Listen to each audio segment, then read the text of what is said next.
নবীজি সাল্লাল্লাহু আলাইহি সাল্লাম বলছে লা ইয়াকুনু ফি উম্মতি খাসফুন ওয়া মাসখুন ওয়া কাসফুন। এই হাদিসটাই আমি পড়ছি।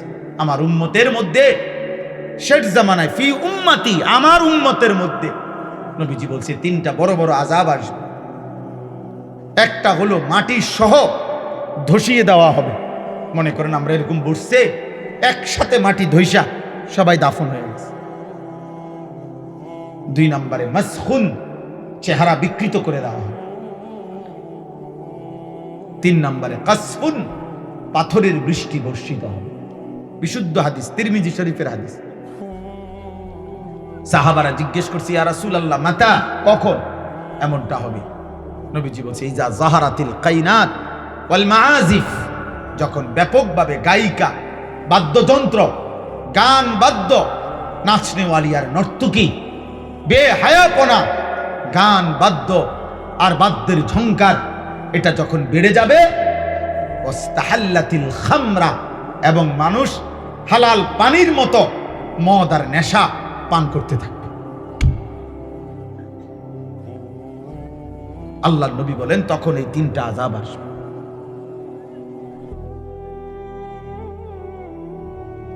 অতএব দোস্ত, ওয়েট, অপেক্ষা করো। তোমার দাদা আশা করি তোমার আগে চলে যাবে, তুমি তোমার দাদা লেগে চিন্তা করো না। ছেলেরা, বাপ মনে রাখে, তুমি তোমার আব্বার লেগে চিন্তা করো না। তোমার আব্বা আশা করি তোমার আগে মরে যাবে। আর বেশি দিনে বড়া যে কয়দিনে থাকে বাতের লাগে আটকাইতো না। তুমি এত টেনশন করো না যে তুমি বাত না দিলে তোমার বাপের বাত মিলতো না। না না, মিলে যাবে ইনশাআল্লাহ। কিন্তু তোমরা কষ্ট পাইবে, তোমরা কষ্ট পাবা, তোমরা বেশি বাড়াবাড়ি করছো। একদিকে এক ওয়াক্ত নামাজও পড়ছো না বেশিরভাগ ছেলে, আরেক দিকে আল্লাহর সাথে চ্যালেঞ্জিং করে তোমরা গুনার পাল্লা দিচ্ছ। তোমরা যেন পাগল হয়ে গেছো যে একটা মোবাইলে পৃথিবীর যত নর্তকী আছে, নারী আছে, উলঙ্গ ছবি আছে, গান বাদ্য, নাচ গান, ঝংকার, সুর, গায়িকার, বাদ্যযন্ত্রের তোমরা সব দেখে ফেলবা, সব গান শুনে ফেলবা, সব নর্তকী, সব বেহায়া নারী দেখে ফেলবা। হায় হায়, এমনটা ঠিক না। আল্লাহ তাআলা বলছে, এই শুনেন কথাটা, শুনুন। আল্লাহ তাআলা বলছেন নবী সাল্লাল্লাহু আলাইহি সাল্লামের এই দাওয়াতের কথা বলতে গিয়ে আমি বলছিলাম এই কথাটা, যে এই শেষ কথাটা ছিল আমার এই কথাটাই বুঝানো, যে মক্কার কুরাইশরা চিন্তা করতেছিল যে মুহাম্মদের কোরআন, আল্লাহর কোরআন যখন সে পড়ে, আল্লাহর কোরআন, তো আমরা তো তার লোভ তো বাড়ছে। ওনারা সব কিছু আর দেন, আপনি এদিক দিয়ে বসেন, এদিক দিয়ে আসেন না, আচ্ছা এদিক দিয়ে আসেন।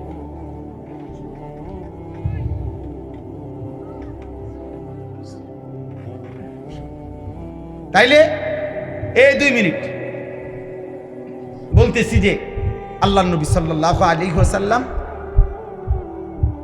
মক্কার কুরাইশরা ভাবতেছিল যে ঘটনাটা কি মুহাম্মদের সাল্লাল্লাহু আলাইহি ওয়াসাল্লাম, কোনোভাবেই তো আমরা থামাইতে পারতেছি না।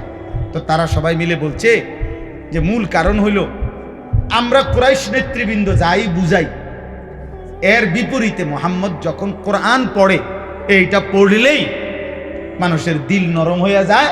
এটা এমন জাদু, এমন মন্ত্র, এই পড়াইটা মুহাম্মদের কোরআন, এটা পড়লেই লোক তার দিকে ভিড়া যায়। আমরা সব বুঝানি, মাঠে মারা যায়। আল্লাহ নবী সাল্লাল্লাহু আলাইহি সাল্লামের কোরআন, এই তখন তারা বুঝাইতে চাইছে যে এই কোরআনের যে তেলাওয়াত মুহাম্মদের জবানে পড়ে, এইটার তো কোনো ব্যতিক্রম, বিপরীত কিছু আমাদের কাছে নাই। আমরার কথা দিয়ে তো এটা হয় না, এর বিপরীতে আমাদের কথা টেকে না। তো তারা নির্ধারণ করছে যে এই কোরআনের আওয়াজ, কোরআনের তিলাওয়াত, কোরআনের সুর, এটাই মূল কারণ। তখন মক্কার কুরাইশ, আনাস ইবনে নজর একজন সর্দার, সে বলছে যে আমি ইরান দেশে ব্যবসার জন্য যখন গেছি, সে বলছে আমি দেখছি সেখানে গায়িকা, নাচনেওয়ালি, দাসী পাওয়া যায়, যে গান গায় বাদ্যের তালে তালে, আর পুরান দিনের কিচ্ছা কাহিনী, গল্প সুরে সুরে টাইনা টাইনা বলে। আর মানুষ তখন গুল হইয়া, আগের দিনে বাজারে যেরকম ওই ক্যাম্বাসাররা ওষুধ বেচতো, মানুষ গুল হইয়া বইতো না, এরকম দাঁড়াইতো, মানুষ খুব মনোযোগ দেয় শুনে। তো সে ওই পরে এই আনাস ইবনে নজর নামে একজন কুরাইশ কাফের সর্দার ওই ইরান থেকে একজন দাসী চড়া মূল্যে কিনে আনছে। কিরকম দাসী? এই গায়িকা, যে নাচতে পারে, গাইতে পারে, বাদ্যের তালে তালে কিচ্ছা কাহিনী কয়। আর আনার পরে এইবার সে মক্কার কুরাইশদেরকে বলছে যে এইটা একটা ব্যতিক্রম হইতে পারে, দেখো কিছু দুষ্ট প্রকৃতির যুবক, চরিত্রহীন কিছু অসৎ মানুষ, ওই একে তো নর্তকী, গায়িকা, নারী, আবার গান গায়, আবার নাচেও, আবার বাদ্যের তালে তালে কিচ্ছা কয়, গল্প কয়, কাহিনী কয় সুর দিয়া দিয়া। এই তখন আনাস ইবনে নজর এর এই কৃতদাসীর কাছে কিছু লোক ভিড়ত আর এগুলা শুনত। আর এই আনাস ইবনে নজর সহ কুরাইশ কাফেররা ঠাট্টা করত, মজাক করত যে এইবার কোরআনের একটা বিপরীত ব্যতিক্রম কিছু হইছে, এখানেও কিছু লোক জমা হয়, মুহাম্মদের কোরআন যেমন তারা মনোযোগ দিয়া শুনে, এই গায়িকার গান বাদ্য এই লোকগুলো মনোযোগ দিয়া শুনে। নাউযুবিল্লাহ। তখন আল্লাহ তাআলা কোরআনুল কারীমের এই আয়াতের মধ্যে নবীজিকে বলছেন, ওয়ামিনান নাসি মান ইয়াশতারি লাহওয়াল হাদিস লিয়ুদিল্লা আন সাবিলিল্লাহ বিগাইরি ইলমিন। আল্লাহ বলেন, বন্ধু কিছু নাফরমান পাপী আছে এমন, যারা আমি আল্লাহর পথ থেকে মানুষদেরকে পথভ্রষ্ট করার জন্য অজ্ঞতা বশত, মূর্খতা বশত গান বাদ্যের সামান, গায়িকা, গানের আসর, গান বাদ্য, নৃত্য এগুলো সংগ্রহ করে আমার বান্দাদেরকে আমার পথ থেকে সরাবার জন্য, ওয়ায়াত্তাখিযাহা হুজুয়া, এবং আমার দ্বীনকে, আমার শরীয়তকে, আমার বিধানকে, আমার কোরআনকে, আপনি বন্ধুর দাওয়াতকে ঠাট্টা করে, মজাক করে। আল্লাহ বলেন ওদেরকে স্পষ্ট বলে দেন, এই গান বাদ্য, গায়িকা আর এই নৃত্যর আসর যারা জমাচ্ছে, অংশগ্রহণ করছে, এর সাথে সম্পৃক্ত যেই নাফরমানগুলো, উলাইকা লাহুম আযাবুন মুহিন, আমি আল্লাহ তাদের জন্য অত্যন্ত লজ্জাকর, যন্ত্রণাকর, পীড়াদায়ক এবং অপমানকর নিকৃষ্ট আযাব নির্ধারণ করে রেখেছি। আমার প্রিয় ভাই জনাব মাওলানা সাহেব আসছেন, এখনই বয়ান করবেন। আমি শুধু নওজোয়ান ভাই তোমাদের কাছে এই শেষ মিনিট আমার এটাই কথা, আমি এই আয়াত থেকে এটা বুঝাইতে চাইলাম, প্রিয় বন্ধু, যে তোমারে কোরআন ভুলায় দিল, যে তোমারে সেজদা ভুলায় দিল, যে তোমারে আখিরাত ভুলায় দিল, যে তোমারে মালিক ভুলায় দিল, যে তোমারে মৃত্যুর পরের কথা ভুলাইয়া দিল, ও নিশ্চিত কোনো গান, কোনো বাদ্য, কোনো ছবি, কোনো নারী, কোনো মোবাইলের অস্থির দৃশ্য, কোনো অসৎ চরিত্রহীন বন্ধুদের আড্ডা। অতএব আল্লাহ তাআলা কিন্তু বলছে বড় নিকৃষ্ট আযাব দেব আমি, বড় নিকৃষ্ট আযাব দেব। এই জন্য প্রিয় সন্তান, একজন উঠাউঠি না করে মনোযোগ দিয়া বয়ান শোনো বাপ, বয়স্ক বাপ আপনারাও শুনেন, বাকি সমস্ত ছেলের কাছে আমি অনুরোধ দোস্ত, এই মোবাইল সহ তোমরা তোমাদের ব্যক্তি জীবনে নারী, ছবি, অস্থির দৃশ্য, গান বাদ্য, গায়িকা, নায়িকা, এই ছবি আর এই বেহায়াপনা, আল্লাহর ওয়াস্তে এক বন্ধু হাত জোড় করে বললাম, প্রিয় সন্তান, কমপক্ষে তোমার ভালোর জন্য বললাম, আগামী দিনে তুমি কষ্ট পাইবা, আগামী দিনে তুমি কষ্ট পাইবা। তুমি তোমারে সেফ করো, তুমি তোমারে ভালো রাখো, তোমার নিরাপদ পৃথিবী গড়ো, তুমি আগামী দিনে ভালো থাকো, দুনিয়াতেও ইনশাআল্লাহ আখিরাতেও। এই আশায় আমি শেষ অনুরোধ করছি, প্রত্যেকটা কিশোর নওজোয়ান, মোবাইলের আসক্তি, নারীর আসক্তি, গান বাদ্য, গায়িকা, নায়িকা, অশ্লীল ছবি, হারাম ভালোবাসা, হারাম কোন সম্পর্ক, জিনা ব্যভিচারের আড্ডা, মদ জুয়ার আড্ডা, অসৎ বন্ধুদের আড্ডা থেকে ফিরে আস। কেমনে পারলা? এত বড় গাদ্দার হইলা কেমনে? এত বড় অহংকারী মুসলমানের ঘরে এত বড় বেয়াদব কেমনে হইলা? জলজ্জান্ত প্রকাশ্যে এখানে নামাজ হইতেছে, হায় হায় মুসলমানের বাচ্চা, এত বড় নিকৃষ্ট কেমনে হইলি? কোন মার ঘরে জন্ম নিলি? কোন বাপের ঘরে জন্ম নিলি? এমন মালিক কেমনে ভুলে গেলি? নাফরমান এমন মালিকের সেজদা ভুলে গেলি কেমনে? ছি ছি, থুতু বেটা তোর কপালে বেটা, থুতু মারি তোর কপালে বেটা, যা তুই বেটা, চলে যা বেটা। বেনামাজি তো উঠে যা বেটা। এত বড় অসভ্য হয় মানুষ। আস্তাগফিরুল্লাহ, আস্তাগফিরুল্লাহ, আস্তাগফিরুল্লাহ। বলে কি আল্লাহ তাআলাকে, এত বড় মহান মালিককে একটা সিজদা দিবা না? কি শুনবা বয়ান? কি বলতো বলো? বলে লাভ কি? আল্লাহ আমাদেরকে হেফাজত করে। আমিন। যদি কারো বিবেক থাকে, যদি এক পবিত্র মায়ের দুধ খায়া থাকো, যদি রক্তে শেষ এক ফোঁটা ঈমান থাকে, মানুষের ঘরে, মুসলমানের ঘরে জন্ম নিয়েছ, আজকে সেজদা দিও। ভুলে গেলাম, আজকে সেজদা দিও। শরীর পাক বানাও, প্রয়োজনে নাপাক শরীর নতুন করে গোসল করো,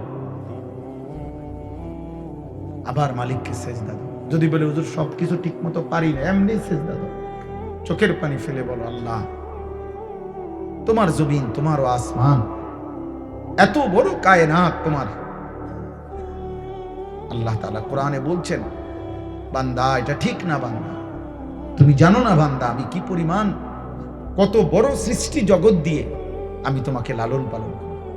একটা একটা লোকমা খাবার, এক এক লোকমা খাবার আমাদের মুখের সামনে যদি এক সেকেন্ড আমরা কল্পনা করি, তাহলে এত বড় বিশাল পৃথিবী, এই পুরা আসমান জমিন সব সাজাইয়া সব কিছুর ব্যবস্থাপনার মাধ্যমেই আল্লাহ তাআলা আমাদের এক এক লোকমা খাবার পৌঁছে।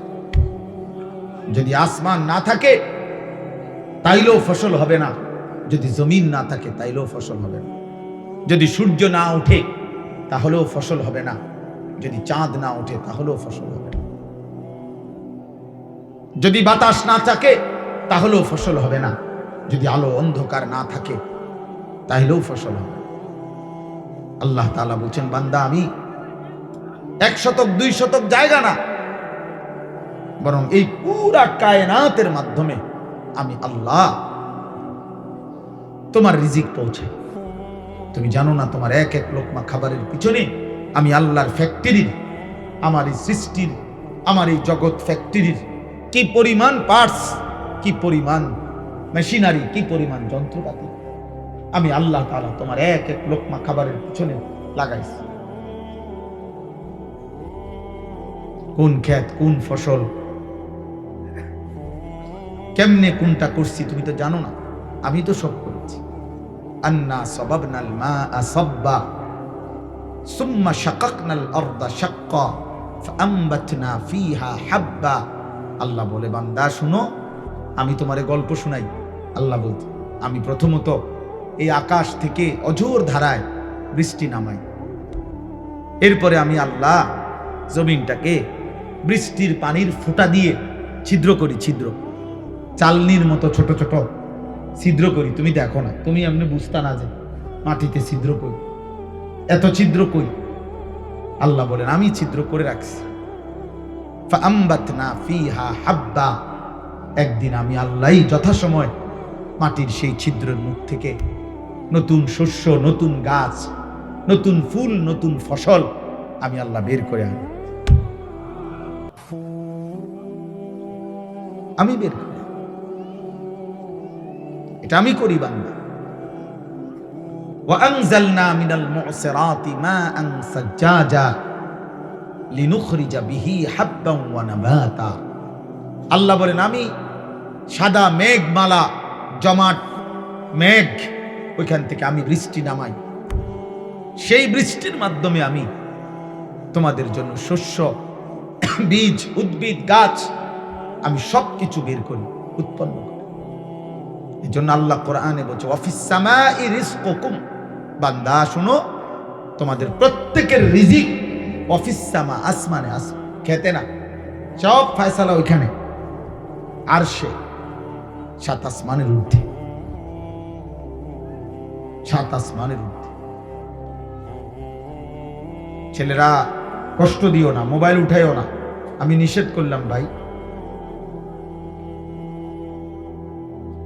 গাদ্দারি করো না বাপ, কেউ গাদ্দারি করো না, বাড়াবাড়ি করো না ভাইয়া। আমি তোমার কাছে ভোটের জন্য আসি না, আমি তোমার কাছে কোনো কিছু ভিক্ষা চাচ্ছি না, আল্লাহর জন্য আসছি। তাহলে আমার কষ্ট লাগলো, আমি প্রথমেই কথা বলে নিলাম, প্রিয় সন্তান, এত বড় গাদ্দার মুসলমান এত অল্প বয়সে হওয়ার কথা না। ছোট বয়স, শরীরও তো নরম, দিলও তো নরম থাকার কথা। আমরা কিতাবে পড়ছি, যার বয়স যত কম তার মধ্যে আল্লাহকে মানার যোগ্যতা তত বেশি। হ্যাঁ, এটাই কিতাবের কথা। যার বয়স যত কম, সৃষ্টিগতভাবে আল্লাহ তাআলা প্রত্যেক মানুষকে মা মিন মাউলিদিন ইল্লা ইউলাদু আলাল ফিতরা, নবী সাল্লাল্লাহু আলাইহি সাল্লাম বলেছে, প্রত্যেকটি মানব সন্তানকে আল্লাহ তাআলা সৃষ্টিগতভাবে আল্লাহকে মানার যোগ্যতা, স্বভাবজাত সৃষ্টিগত যোগ্যতা দিয়ে পৃথিবীতে ভূমিষ্ঠ করেছেন। এজন্য তাফসীরের মধ্যে আছে, যার বয়স যত কম আল্লাহকে মানার যোগ্যতা তার তত বেশি। যত বেশি বয়স বাড়ে আর গুনার পরিমাণ বেড়ে যায়, নাফরমানির পরিমাণ বেড়ে যায়, তো মানুষ বয়স যেমন শরীর আত্মাও শক্ত হয়ে যায়, হাড্ডি হয়ে যায়, তার গুনাহটাও শক্ত হয়ে যায়, হাড্ডি হয়ে যায়। ফলে ধীরে ধীরে আল্লাহর ইবাদতের যোগ্যতাটা হারায় ফেলে।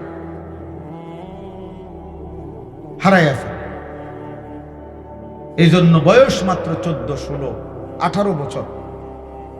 যুক্তির কথা হলো, এত কম বয়সে তো আরেকটু দিল নরম থাকার কথা, আরেকটু নরম সরম হওয়ার কথা। বুঝতে, তুমি নিজেকে অহংকারী মনে করো, তুমি মনে করছো যে কে আছে আমারে ঠেকাবে, আমি শরীর স্বাস্থ্য সুস্থ, আমারে দুর্বল করবে কে, আমার খাবার আমার রিজিক বন্ধ করবে কে, আমার আব্বা বিদেশ থাকে, আমার ফ্যামিলির 2-3 জন উপার্জন করে। এটা কিন্তু অহংকার। কোরআন শরীফে আছে, সেজদা না দেওয়াকে কিবির বলে, খোদার কসম অহংকার বলে। আল্লাহ তাআলা ইবলিসকে এই সেজদা যখন দেয় নাই, তখন ইবলিসকে আল্লাহ নিজে বলছে, ফামা ইয়াকুনু লাকা আন তাতাকাব্বারা ফিহা, ইবলিস আমি আল্লাহর সামনে অহংকার করা মানাইলো না, ঠিক হলো না। তাহলে অহংকার করছে মানে সেজদা করে নাই, কথা বলেন, কি করে নাই? এই জন্য প্রত্যেক বেনামাজি মুতাকাব্বির, অহংকার, অহংকার। আর প্রত্যেক অহংকারের ঠিকানা জাহান্নাম। আলাইসা ফি জাহান্নামা মাসওয়াল লিল মুতাকাব্বিরিন, কোরআন শরীফের আয়াত। আল্লাহ বলছে, তুমি কি জানো না বান্দা, অহংকারীদের ঠিকানা শুধুই জাহান্নাম, শুধুই জাহান্নাম। নবীজি সাল্লাল্লাহু আলাইহি সাল্লামকে জিজ্ঞেস করছে, ইয়া রাসূলুল্লাহ, অহংকার কি? নবীজি বলছে 2 জিনিস। এক, বাতরুল হক, এই বাতারুল হক, যত কিছু হক, যত কিছু আল্লাহ রসুলের বিধান তাকে প্রত্যাখ্যান করা, এটা হলো 1 নম্বরে অহংকার। আর 2 নম্বর গামতুন নাস, মানুষকে অবহেলা করা, কোন মানুষকে অবহেলা করা। আমার রূপ, আমার যৌবন, আমার শরীর, আমার সম্পদ, আমার ক্ষমতা, আমার বাহাদুরি ইত্যাদি কারণ অপরকে তুচ্ছ তাচ্ছিল্য করা, এই 2টাকেই অহংকার। তাহলে 1 নম্বর হলো হক গ্রহণ করতে অস্বীকার করা, অস্বীকার করা। এই জন্য কোরআনুল কারীম আল্লাহ তাআলা বারবার বলছেন, বহু আয়াত আছে, ইন্নাল্লাহা লা ইউহিব্বু মুখতালান ফখুরা, আল্লাহ তাআলা অহংকারী গর্বকারীকে কখনোই পছন্দ করে না। বলে তো ভাত খাওয়ায় কা, ভাত তো জানোয়ারেরও খাওয়ায়, ঘুম যাই দিয়ে হইতে তো ঘুম গেলে কি,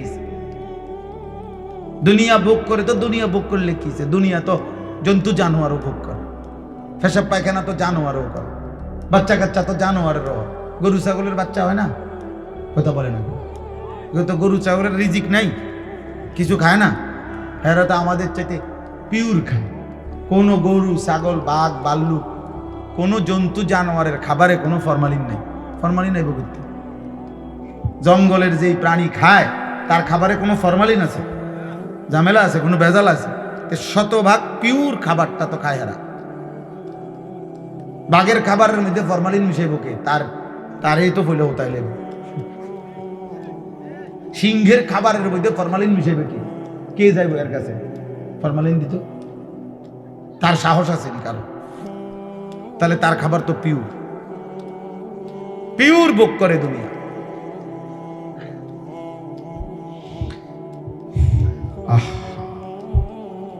আমি অনুরোধ করছি প্রিয় ভাই, প্রিয় নওজোয়ান, বয়স্ক বাবা, মাঝবয়সী বাপ, পর্দার আড়ালের মা বোন, আল্লাহর কোরআনের বিপরীতে, সেজদার বিপরীতে এমনিতে জীবনটাকে গুড়াগাড়ি করে নষ্ট করা, এটা সুস্থ স্বাভাবিক মানুষের জীবন না। গুনার মধ্যে ডুবে থাকা এটা কোনো জীবন না। আত্ম উপলব্ধি যার নাই ও স্বাভাবিক মানুষ।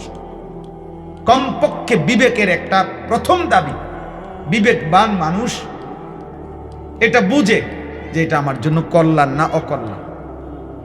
এতটুকু যদি কারো বিবেকে কাজ না করে, সে তো পাগল, মাতাল, সে অচেতন, বেহুশ, সে নির্বোধ, আহমক, আবলা, বোকা,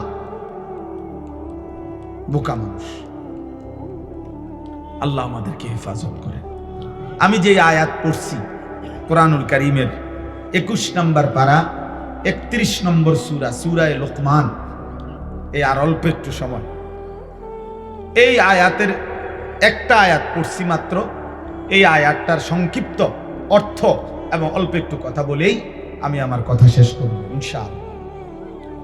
আমাদের প্রিয় নবী সাল্লাল্লাহু আলাইহি ওয়াসাল্লাম যখন মক্কায় কালেমার দাওয়াত দিচ্ছিলেন, মক্কার কুরাইশ কাফেররা প্রতিনিয়ত সর্বান্তকরণে বহু আঙ্গিকে নবীজির দাওয়াতের বিরোধিতা করত, যতভাবে হইতে পারে, শারীরিক, মানসিক, দৈহিক সবভাবে তারা নবীজির বিরোধিতা করত।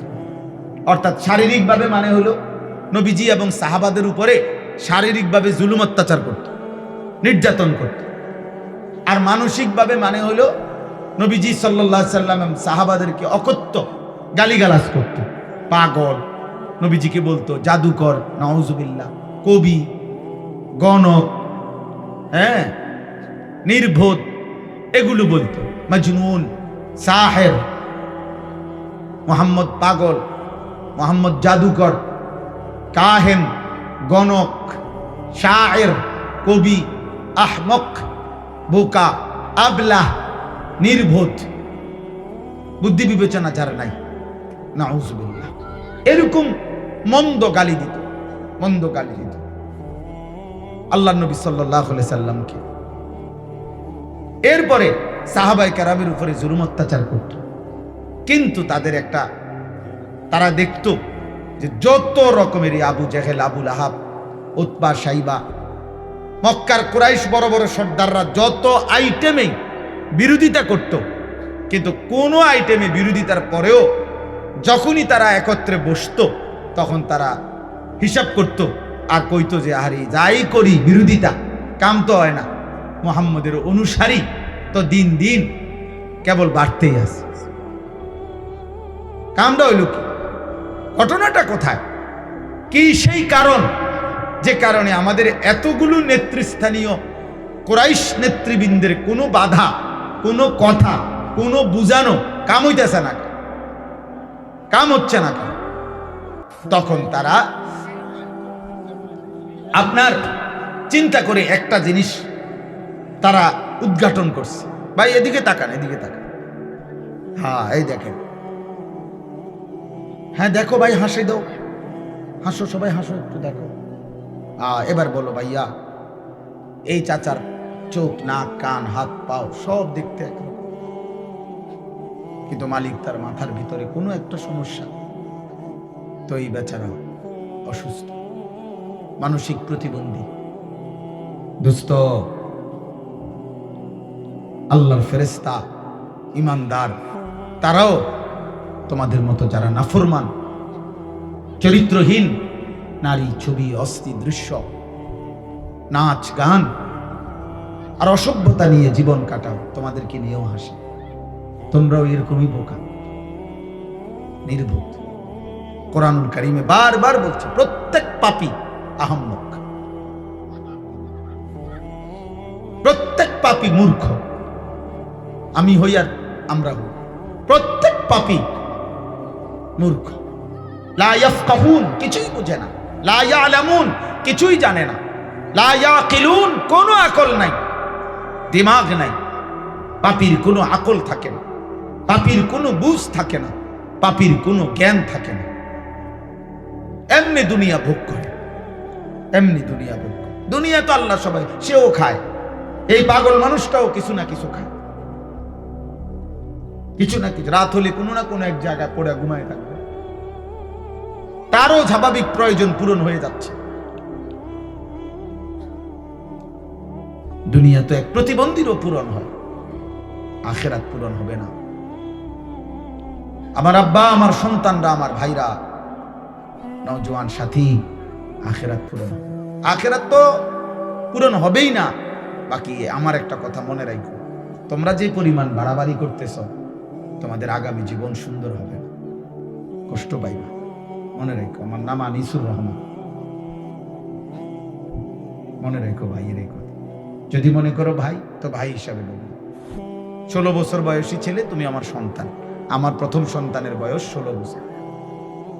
আমি মনে করাই গেল, কষ্ট পাইব খুব দ্রুত, খুব দ্রুত, খুব দ্রুত, খুব দ্রুত। বললাম আমি, আল্লাহর প্রিয় বান্দারা বলছেন প্রতিদিন, এই যে মনে করো এখানে যে পরিমাণ ছেলে একত্র হইছ, তোমরা কোনো সারা বাংলাদেশের না, তোমরা সারা কুমিল্লা জেলার না, তোমরা সারা ব্রাহ্মণপাড়ার না। এই সর্বোচ্চ 20 কিলোমিটার, 10 থেকে 20 কিলোমিটার এলাকার ছেলে, এর বেশি হবে না, 20-30 কিলোর বেশি হবে না। তাহলে 20 থেকে 30 কিলোমিটারের ভিতরের কিশোর যুবক ছেলে তোমরা, প্রিয় ভাই, ইনসাফ করে তোমরা দেখো আর খেয়াল করে দেখো বেনামাজি কি পরিমাণ। তাহলে মাত্র 30 কিলোমিটার মুসলিম এরিয়ার মধ্যে যদি বেনামাজি যুবক এত বেশি পরিমাণ হয়, তাহলে আগামী দিনে সুখ আসবে কোত্থেকে? হওয়া তো উচিত ছিল যদি এখানে যতজন বেনামাজি, এতজন যদি সারা বাংলাদেশের হারে হইতো, তাহলে তেমন একটা টেনশন আছে না।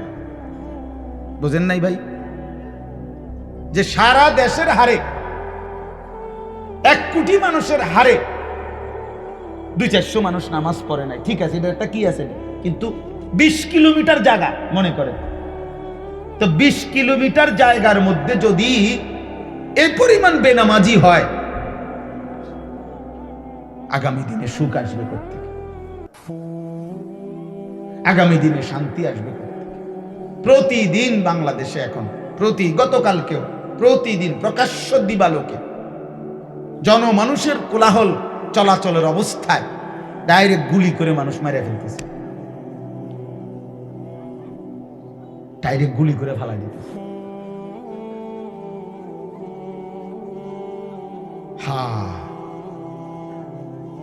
জান, মাল, ইজ্জত, আবরুর নিরাপত্তা থাকবে না, থাকবে না।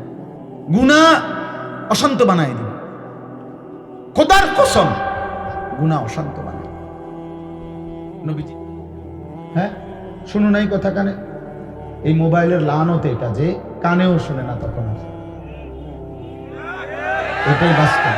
না না, আস্তে আস্তে বাবা, চিল্লাইও না, এমনি শোনো, অল্প একটু কথা, অল্প একটু কথা, হিসাব করা সময় অল্প একটু। কিন্তু আমার একটা ইচ্ছা হলো, মনোযোগ দিয়ে শুনলে বরকত হয়, কম হোক, কথা দিলে জমে। মানুষ একদিনে সবাই পরিবর্তন হয়ে যাবে এটা আমরা বলি না, কিন্তু শুনে রাখলে, কানে পৌঁছলে, দিলে জমে, একটা সময় ইনশাআল্লাহ মালিক চাইলে আসলে পরিবর্তন হয়। বাস্তব কথা হলো, এই জনপ্রিয় জনপ্রিয় কোন হুজুর দিয়েই কারো পরিবর্তন হয় আল্লাহর ফায়সালায়।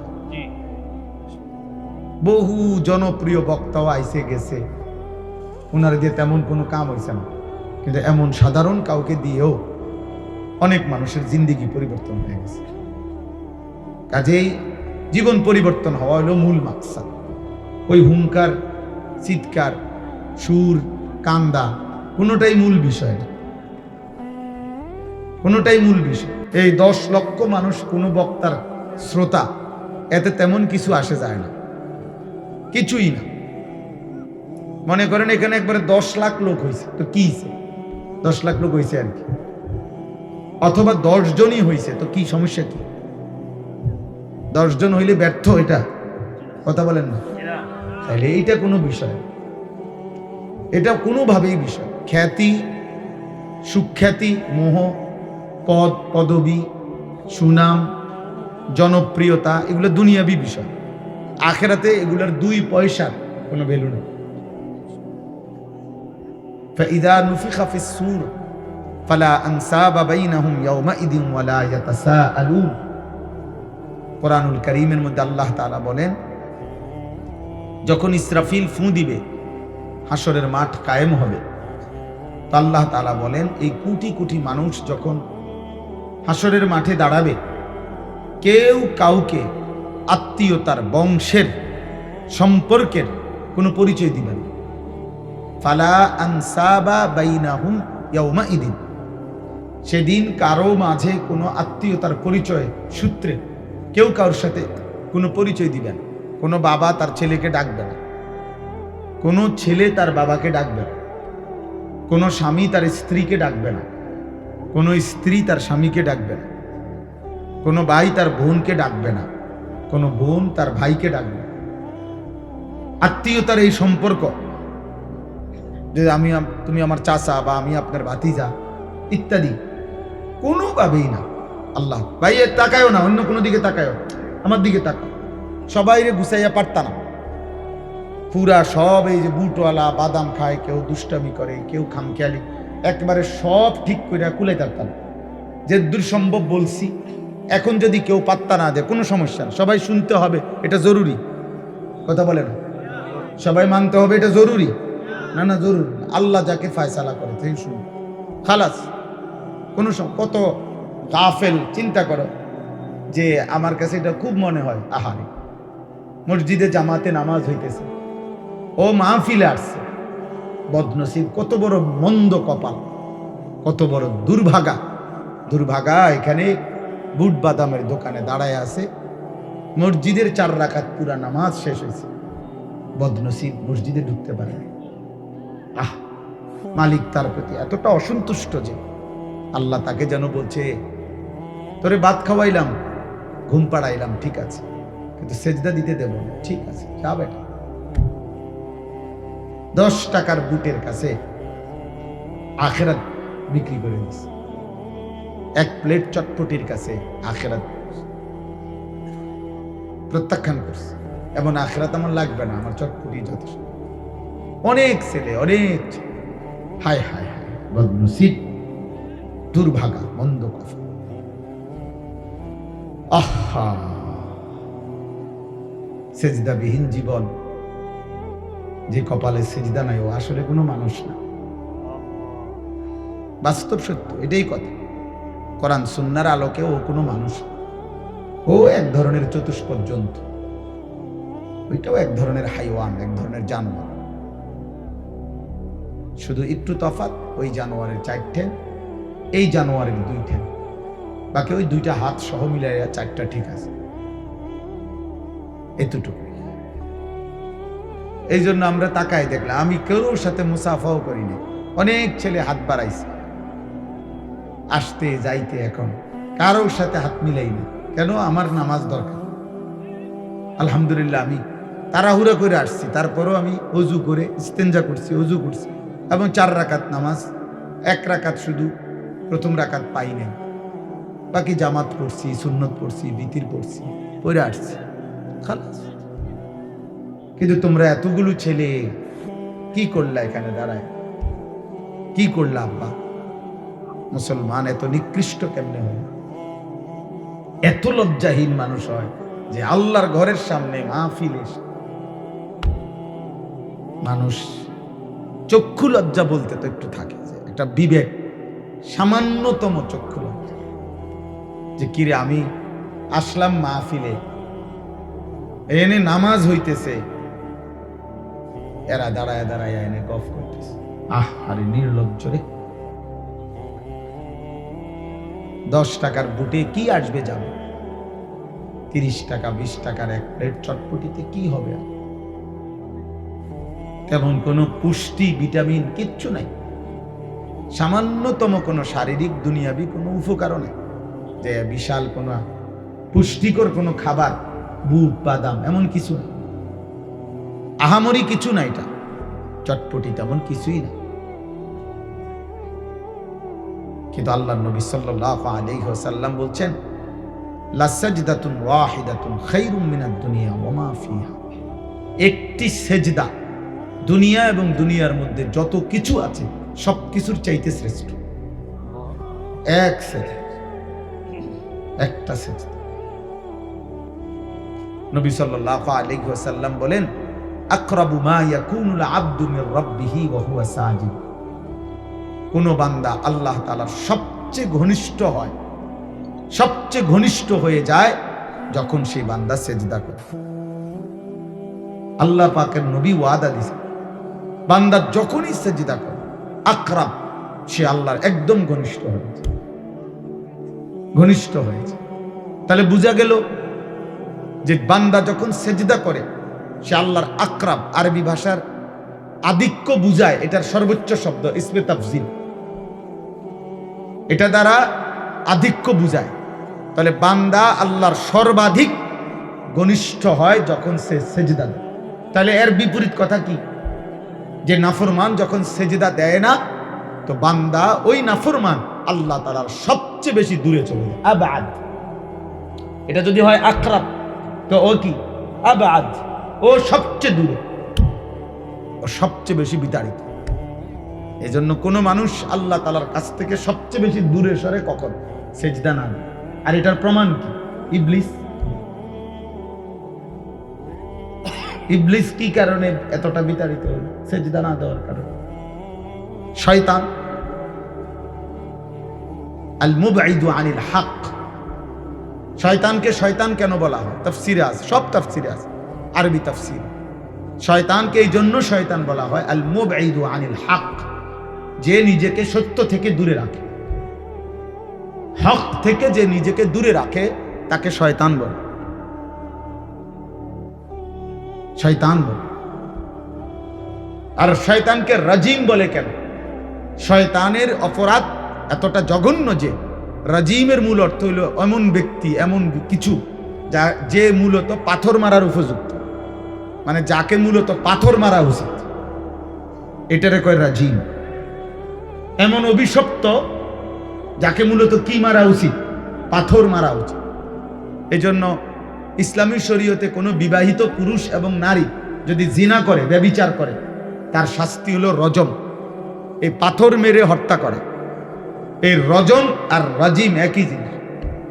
এই জন্য প্রতি বছর হজ্জে হাজি সাহেবরা 3 দিন টানা মিনায় এই শয়তানকে পাথর মারে, কারণ সে যে রাজিম, অভিশপ্ত। তাহলে শয়তান পাথর মারার উপযুক্ত কেন হইল? এবং বছরের পর বছর ধরে পাথর খাচ্ছে কেন? এই আল্লাহকে সেজদা না দেওয়া। এজন্য প্রিয় ভাই,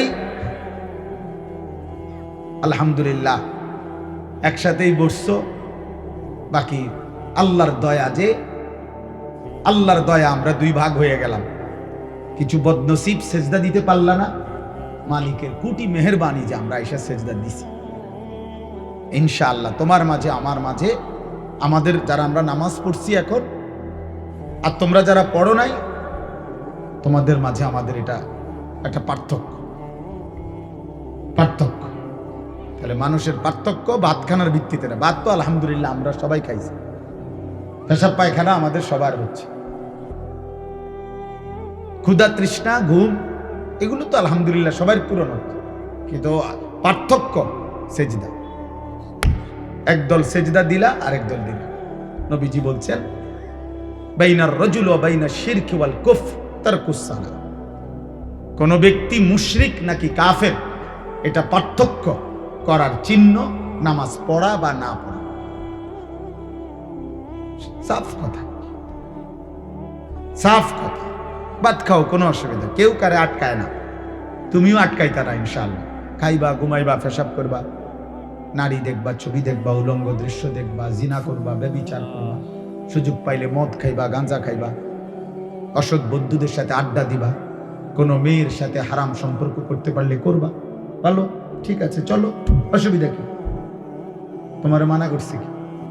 কত হাইওয়ান কত কিছুই তো করে, তো অসুবিধা কি? কুকুর কি করে কে দেখে? শুকর কি করে কে দেখে? জন্তু জানোয়ার কি করে কে কার খবর রাখে? এত সময়, এত সময়। কিন্তু নবীজি সাল্লাল্লাহু আলাইহি সাল্লাম স্পষ্ট বলছে, এক মানুষের মাঝে সে কি মুশরিক নাকি কাফের চিহ্নিত করার উপায় হলো নামাজ। নামাজ। ফারকু মা বাইনানা ওয়া বাইনাল কুফরি আস-সালাহ। নবীজি বলছেন আমাদের মাঝে আর কাফেরের মাঝে পার্থক্য নামাজ। নবী সাল্লাল্লাহু আলাইহি সাল্লাম বলেছেন মান তারাকা সালাতাম মুতাআম্মিদান ফাকাদ কাফার। যে ইচ্ছে করে নামাজ ছেড়ে দিল সে কাফের হয়ে গেল, কুফরি করল। ফাকাদ কাফারা। তাইলে বাবা বলো তো, তোমরা এখানে অনেক ছেলে আসো, এখন যারা এইখানে এখন দাঁড়ায়ছে, তোমাদের কোনো কারণ নেই, না রোগ, না ব্যাধি, না বৃষ্টি, না বন্যা, না তুফান, না জলোচ্ছ্বাস, না তোমার উপরে কোনো কিছু হইছে যে আমার পাও ভাঙ্গা গেছে, হাত ভাঙ্গা, একেবারে কোনো কারণ ছাড়া তোমরা নামাজ পড়লা না এই এখন। তা রাসূলুল্লাহ সাল্লাল্লাহু আলাইহি সাল্লাম এটাই বলছে, ইচ্ছে করে মুতাআম্মিদান, ইচ্ছে করে যে নামাজ ছেড়ে দিল সে কুফরি করল। ফাকাদ কাফারা, সে কুফরি করল। ভাত খাও, ভাত তো বেঈমানও খায়। ঘুম যাইও বাবা, ঘুম সবাই যায়, জন্তু জানোয়ারও ঘুমায়। এই জন্য জনপ্রিয়তা দিয়া কি করবা? আমারে দেখে তুমি করবাটা কি? আর তোমার জনপ্রিয়তা পছন্দ দিয়ে আমি করবোটা কি? মনে করেন একজন বক্তারে দেখতে আসলা অনেক ছেলে, স্পষ্ট এটা আল্লাহর দুশ্মন। কোন মানুষকে দেখতে আসলা কিন্তু মালিককে সেজদা দিলাম, কত বড় নিকৃষ্ট দুশ্মন। আমার মতো একজন মৌলবী দেখলে কি হবে বেটা? আমার দিয়ে করবা কি? আমার দিয়ে করবা কি? আমি কি তোমারে ইলেকশনে দাঁড়াইছি? আমার থেকে কি কোনো বরাদ্দ আছে? চাল, ডাল, তেল, সাবান? আমি কি কাউরে 10 টাকা দিছি? কি দেখতে আসছো? হ্যাঁ, একজন মানুষকে দেখতে আসলা যে তুমি জানো যে আল্লাহর নামে কথা বলে, আল্লাহর কথা বলে, কোরআনের কথা বলে, এই তো কথা। আর কি? একজন ওয়াইজ, সে যাই হোক, একেবারে যত বড় হুজুরে হোক, তা তুমি তো এটা জানোই যে উনি আল্লাহর কথা বলে, আখিরাতের কথা বলে, কোরআনের কথা বলে। সেই তাকে দেখতে আইসাও, তার বয়ান শুনতে আইসাও, তো তুমি তো জানোই আল্লাহর কথা বলে, তো সে আল্লাহর সেজদা দিলে না কেন? তো তোমার মতো অসভ্যরে আরো কত বছর বললে কি ফায়দা? আমারে অনেকেই পছন্দ করে, তো আমি পছন্দ দিয়ে কিতা করব? কথা বলেন না। মনে করো তুমি আমারে পছন্দ করতো, আমি তোমার পছন্দ দিয়ে কিতা করব? ফাসেকের পছন্দ দিয়ে? কোন ফাসেক, এই পৃথিবীর সমস্ত ফাসেক পাপী কোন আলেমে দ্বীনকে মহব্বত করে, তো এই আলেমে দ্বীনের এতে ফায়দা কি? কথা বলে না, বলেন হানিফ ভাই, আপনার কি ফায়দা? কি আসবে যাবে এতে? বলো না আব্বা, কি আসবে যাবে? অতএব দোস্ত, আমি সুযোগ দিলাম, অনুমতি দিলাম, খুশি মনে তোমরা যারা নামাজ পড়ো নাই তোমরা উঠে চলে যাও। আমি খুশি হইয়া কইলাম তোমাকে ভালোবাসা আমি পাইছি, আলহামদুলিল্লাহ তোমরা আমারে পছন্দ করো, আসছো। আমি তো এত তামসা তো চাইছো, হুজুরের তামসা দেখছো না? এই যে এই হুজুরের ডকে এই যে দেখলা তামসা দেখছো তো, আর কি তা হুজুরে দেখছো আর কি। এখন তো সারছে আর কি, কারণ তোমার তো আর আখেরাত লাগবে না, তো তাহলে বাদ দাও, এখন যাও, এখন চলে গেলে ভালো হবে।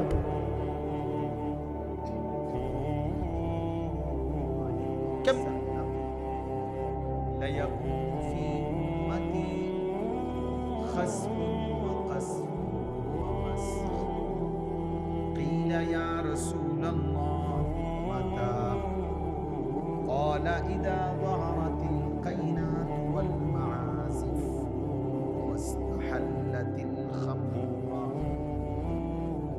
اللهم صل على محمد وعلى آل محمد كما صليت على إبراهيم وعلى آل إبراهيم إنك حميد مجيد اللهم بارك على محمد وعلى آل محمد كما باركت على إبراهيم وعلى آل إبراهيم إنك حميد مجيد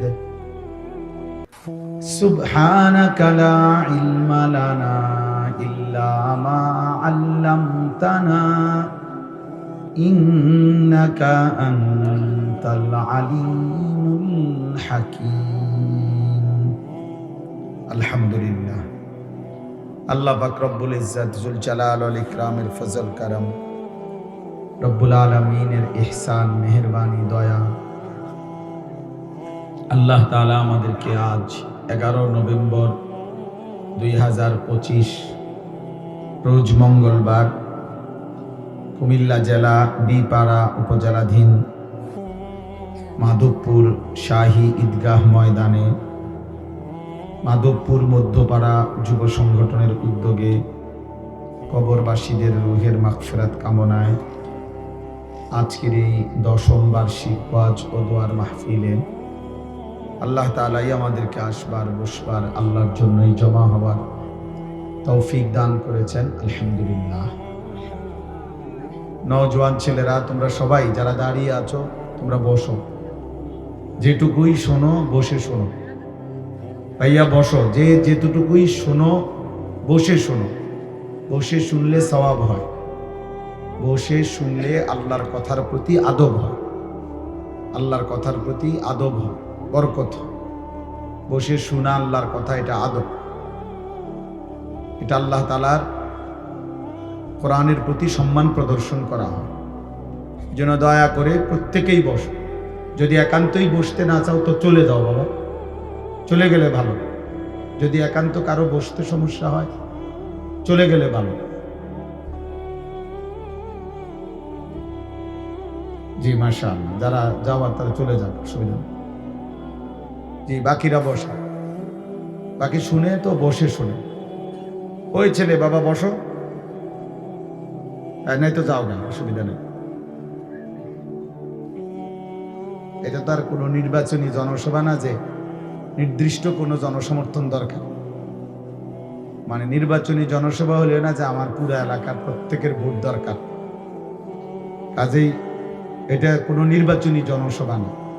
আল্লাহর কথা আল্লাহর জন্য বলা, একজন শুনলেও সমান গুরুত্ব, 1 লক্ষ শুনলেও সমান গুরুত্ব, কোনো অসুবিধা নেই, সংখ্যার কারণে কোনো সমস্যা নেই।